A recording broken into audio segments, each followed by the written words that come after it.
যে হচ্ছে রোডম্যাপ সেটা আমরা খুব দ্রুত সময়ের মধ্যে আমরা সেটা প্রস্তাবনা করবো এবং আমরা জিতে এসে অবশ্যই এটা খুব দ্রুত সময়ের মধ্যে আমরা এটা বাস্তবায়ন করব। এবং এর পাশাপাশি আমাদের প্রত্যেকটা ডিপার্টমেন্টে আমাদের এখানে ফ্যাকাল্টিগুলো আছে, social science faculty, arts faculty, Mokarram Bhaban, Curzon, এই জায়গায় কোনো ক্যান্টিন নাই। শিক্ষার্থীরা এই যে ক্লাস করে, ক্লাসের পরে তাদের এই খাবার নিয়ে হলে যাইতে হয়, হলে দেখা যায় হচ্ছে অল্প জায়গা ক্যান্টিনগুলো যেগুলো আছে। তো আমরা এই ক্যান্টিন বিগত সময় শিক্ষার্থীদের এটা গণদাবি প্রত্যেকটা ফ্যাকাল্টিতে ক্যান্টিন হওয়া, কিন্তু এই ক্যান্টিনগুলো এখন পর্যন্ত হয় না। এটা কিন্তু চাইলে এটা 1 মাসের কাজ।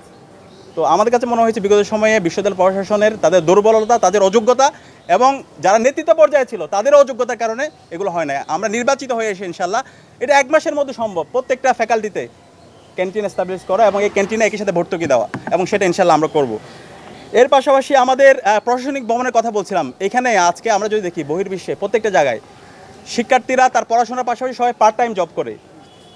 তো এই ঢাকা বিশ্ববিদ্যালয়ে এই যে আমরা বলছি ডিজিটালাইজেশন করবো আমাদের রেজিস্টার বিল্ডিংকে, পাশাপাশি এই রেজিস্টার বিল্ডিংয়ে আমাদের শিক্ষার্থী যারা আছে, ভাই বোনরা আছে, তারা অনেকে টিউশন করায়, তাদের স্কিল ডেভেলপমেন্ট করার জন্য এই যে পার্ট টাইম জবের কাজ করা রেজিস্টার বিল্ডিংয়ে, এইটার কোঅপারেশনের কাজ সেটা নিয়েও আমাদের প্রস্তাবনা থাকবে। এবং আমরা আশা করছি এর মাধ্যমে শিক্ষার্থী এবং বিশ্ববিদ্যালয় প্রশাসন উভয় উপকৃত হবে এবং তাদের এই যে অ্যাডমিনিস্ট্রেটিভ কোয়ালিটি সেটা অনেক বেশি সমৃদ্ধ হবে। এর পাশাপাশি আমাদের লাইব্রেরির কথা, আজকে দেখেন আপনি বিশ্বের যে কোনো দেশে যান, আপনি তুরস্কে যান, এরদোয়ানের প্রেসিডেন্সিয়াল প্যালেস যেখানে আছে তার পাশে সবচেয়ে বড়, সেই সবচেয়ে যে জায়গায় ইনভেস্ট করেছে সেটা হচ্ছে লাইব্রেরি। পৃথিবীর সবচেয়ে থার্ড লার্জেস্ট লাইব্রেরি হচ্ছে এরদোয়ানের প্রেসিডেন্সিয়াল প্যালেসের পাশে যে লাইব্রেরিটা আছে, বিশাল লাইব্রেরি, 24 ঘন্টা খোলা থাকে এবং সেখানে সব ধরনের ফ্যাসিলিটি। কিন্তু আমাদের যদি আজকে ঢাকা বিশ্ববিদ্যালয় লাইব্রেরি দেখে আমরা, সেই লাইব্রেরি একটা জীর্ণ একটা লাইব্রেরি এবং এত সীমাবদ্ধতা। তো ভাই লাইব্রেরিটাকে যদি আমি এনরিচ না করি তাহলে ভাই এখান থেকে কীভাবে নলেজের উৎপাদন হবে?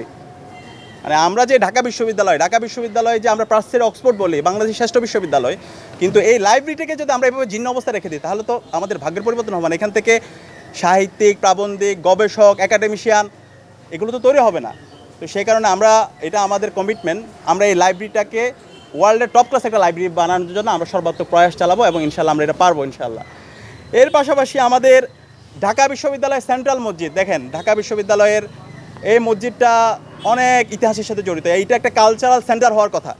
আমরা পৃথিবীর যদি অক্সফোর্ডে যান সেখানে ওখানকার মসজিদটা একটা কালচারাল সেন্টার, এবং এই যে তার্কির কথা বললাম এখানে সবচেয়ে বড় বড় মসজিদগুলো একটা কালচারাল সেন্টার। সো এই মসজিদটাকে একটা কালচারাল হাব বানাতে হবে এবং এই মসজিদে নামাজও পড়তে যাবে, পাশাপাশি ওইখানে হচ্ছে একটা লাইব্রেরি থাকবে, ওইখানে হচ্ছে কমপ্লেক্স থাকবে, সব কিছুর একটা সমন্বয় হবে। তো সেটার জন্য আমরা ইতিমধ্যে কাজ করেছি। বিশ্ববিদ্যালয় প্রশাসন আমাদের যে 63 দফা সংস্কার প্রস্তাবনা ছিল সেখানেও এটা দাবি ছিল, আমরা বারবার বলছি এবং বিভিন্ন কর্তৃপক্ষের সাথেও আমরা আলাপ করেছি। অনেক কর্তৃপক্ষ তারা প্রস্তুত আছে আমাদের বিশ্ববিদ্যালয়ের মসজিদটা, তারা বহুতল মসজিদ এবং এটা একটা কালচার সেন্টার তারা করে দিবে। তো এটা আমরা জিতে আসার পরে ইনশাআল্লাহ শিক্ষার্থীদের ম্যান্ডেট পেয়ে আমরা এই ঢাকা বিশ্ববিদ্যালয়ের সেন্ট্রাল মসজিদটাকে একটা কালচারাল সেন্টার বানাবো ইনশাআল্লাহ। এর পাশাপাশি আমাদের জগন্নাথ হল এবং অন্যান্য ধর্মাবলম্বী আমাদের যারা ভাই বোনরা আছে, এই ঢাকা বিশ্ববিদ্যালয়ের সৌন্দর্য হচ্ছে এটা, এই যে বললাম ইউনিটি ইন ডাইভার্সিটি। আমাদের যে সাংস্কৃতিক বৈচিত্র্য আছে, আমাদের যারা হচ্ছে উপজাতি ভাই বোনরা আছে, তাদের যে বৈশাখী, সংগ্রাম, বিজু, এই যে কর্মসূচি, এই সবগুলো আমরা একসাথে বাস্তবায়ন করা, এটা কিন্তু বাংলাদেশের ঐতিহ্য। এবং আমি ছোটোবেলা থেকে, আমার যেহেতু বাড়ি হলো খাগড়াছড়িতে, ছোটোবেলা থেকে এই যে এই পাহাড়িদের যে উৎসবগুলো আছে, বৈশাখী, সাংগ্রাই, বিজু, এগুলো করে করে আমরা বড় হয়েছি। আমরা একসাথে, এটা ছোটোবেলা থেকে, এখানে ফরহাদের বাড়িও রাঙ্গামাটিতে এবং আমরা অনেকে আছি, আমাদের এই যে বৈচিত্র্য দেখে আমরা বড় হয়েছি। এই যে আমাদের বাংলাদেশের সৌন্দর্য হচ্ছে এটা একটা সকল সম্প্রদায়ের মধ্যে একটা হারমোনিয়াস রিলেশনশিপ। তো এই যে হারমোনিয়াস রিলেশনশিপ, এটাকে ভাঙার জন্য বিভিন্ন পক্ষ বিগত সময় চেষ্টা করেছে। একটা হচ্ছে ওরা ভার্সেস আমরা, এভাবে ভার্সেস তৈরি করার চেষ্টা করছে, কিন্তু আমরা নির্বাচিত হয়ে আসার পরে ইনশাল্লাহ এই ভার্সেসের রাজনীতি বাংলাদেশে চলবে না। এখানে আমরা সবাই, আমাদের পরিচয় হচ্ছে আমরা সবাই ঢাকা বিশ্ববিদ্যালয়ের শিক্ষার্থী, আমাদের পরিচয় হচ্ছে আমরা সবাই সহপাঠী এবং আমরা সবাই এক একজন ভাই বোন, কেউ বড় ভাই, কেউ ছোটো ভাই, কেউ বন্ধু, এরকম এই পরিচয়ে আমরা একসাথে আমাদের এই বাংলাদেশটাকে এগিয়ে নেওয়ার জন্য আমরা একসাথে কাজ করে যাব এবং আমাদের যে সাম্প্রদায়িক যে সম্প্রীতি, সেই সম্প্রীতিটাকে আমরা আরও অটুট রাখার জন্য আমরা একসাথে কাজ করব। এর পাশাপাশি সবচেয়ে গুরুত্বপূর্ণ আমাদের ঢাকা বিশ্ববিদ্যালয়ের আমাদের ছাত্রী বোনরা, নারী শিক্ষার্থীদের যেই সুরক্ষা, দেখেন বিশ্ববিদ্যালয় প্রশাসন কত অযোগ্য এবং অথর্ব বলতে আমি বাধ্য হচ্ছি। আজকে এই প্রতিষ্ঠানে 100 বছর পার হয়েছে, আজকে ঢাকা বিশ্ববিদ্যালয়ে আমাদের স্বাধীনতা 5 দশক পার হচ্ছে, কিন্তু মাত্র কেন 5টা হল থাকবে আমাদের ছাত্রী বোনদের জন্য? আমাদের ছাত্রদের আমরা অনেক ক্ষেত্রে অ্যাডাপ্ট করতে পারি, কিন্তু আমাদের ছাত্রীদের তো শতভাগ আবাসন, এটা বিশ্ববিদ্যালয়ের নৈতিক দায়িত্ব।